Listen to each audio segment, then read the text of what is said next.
Kung sa tingin mo ay mali ang hakbang na ginagawa mo, naipasa lang sa'yo o naman nasa mas nakatanda.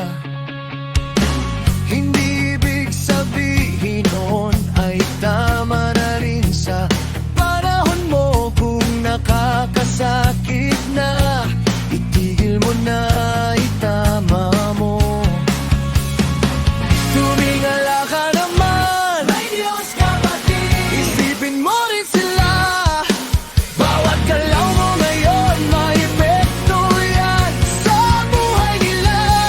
Tandaan mo yan, makonsensya ka naman, i-tweet mo na.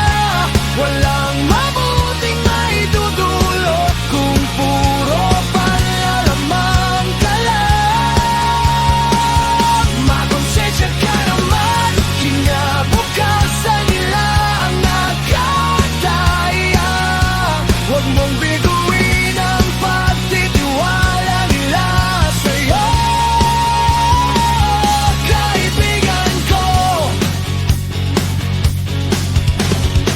isasaalang-alang mo ang buhay at hinaharap nila.